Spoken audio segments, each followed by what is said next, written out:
The news hit global markets like a thunderclap. On a cold December morning in Brussels, the European Commission made a bold move sweeping tariffs on Chinese goods, especially electric vehicles. This wasn't just policy, it was a declaration. A new front in the global trade war had opened. Stock markets worldwide shuddered, car makers' valuations plunged, shipping companies braced for chaos. The fragile web of global supply chains, already strained by years of crisis, now faced its greatest threat yet. The EU's move signaled a fundamental shift in its relationship with China, its largest trading partner. The era of open markets at any cost was over. Headlines screamed, "EU slams China with EV tariffs. Brussels declares trade war." For years the EU tried to balance partnership and rivalry with China. That balancing act had become impossible. Pressure from within the Union was immense, industries were hurting, jobs were vanishing, and the political calculus had changed. This announcement was the result of years of frustration and a growing sense of economic vulnerability. The world held its breath. What would China do? Beijing's response was swift. It condemned the move as protectionism and promised to defend its interests. The language was familiar, but the stakes were higher than ever. The EU's decision followed years of similar actions by the United States. Now, the world's two largest Western economic blocs were aligning against China's trade practices. The global trading system, built on decades of cooperation, was teetering on the brink of conflict. This was not a minor adjustment, it was a seismic event. The EU's message was clear. Europe would no longer accept the status quo, the world was watching, and the next moves would shape the future of global trade. The shockwaves had only just begun. The question now, would this be the start of a new era, or the beginning of a dangerous spiral? The stakes could not be higher. The global economy was on a knife's edge. The countdown to the next chapter had begun.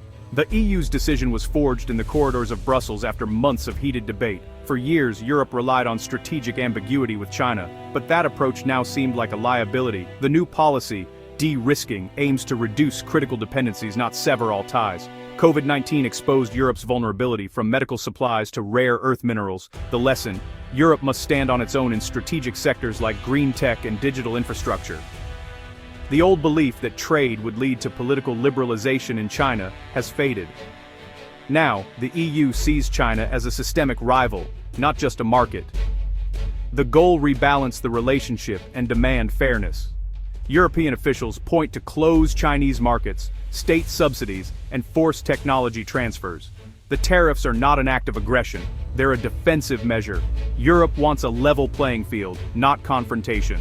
The message to China: play by the rules or face consequences. This is about Europe's strategic sovereignty. At stake is the survival of Europe's industrial base. For generations, factories powered prosperity across the continent. Now, a flood of cheap, state-subsidized Chinese imports threatens that foundation. The European auto industry, a crown jewel, faces a perfect storm.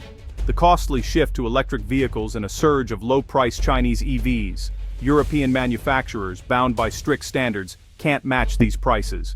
The fear a repeat of the solar panel industry's collapse a decade ago.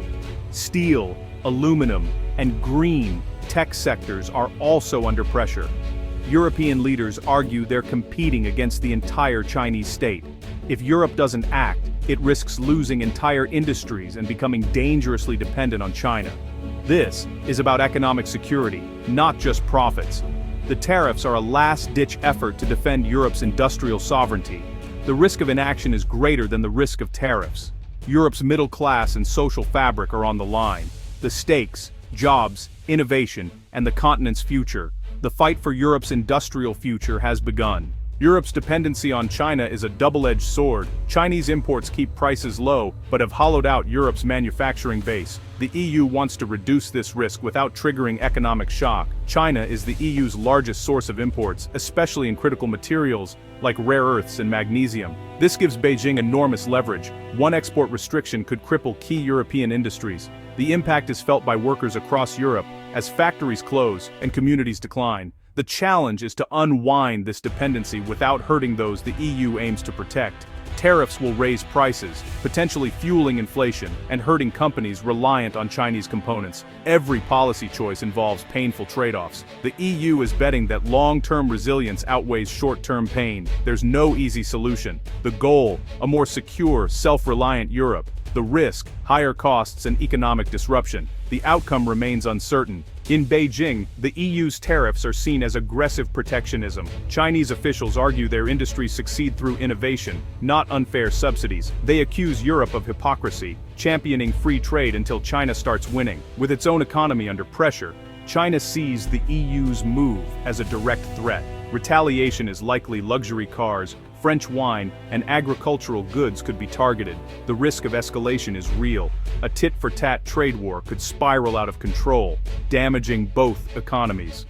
The global trading system hangs in the balance. The stakes are global, not just bilateral. The EU's move was the result of mounting urgency. An anti-subsidy probe into Chinese EVs revealed massive state support, providing legal grounds for tariffs. Political backlash against unfair competition grew across Europe. The war in Ukraine exposed the dangers of relying on authoritarian states for critical resources. China's rapid advance in high-tech industries alarmed European leaders. The fear was clear. Europe risked becoming a consumer, not a producer of future technologies. Legal groundwork, political will, and strategic anxiety converged. The EU felt it had no choice but to act. The decision was a calculated risk to protect Europe's future. The urgency was palpable.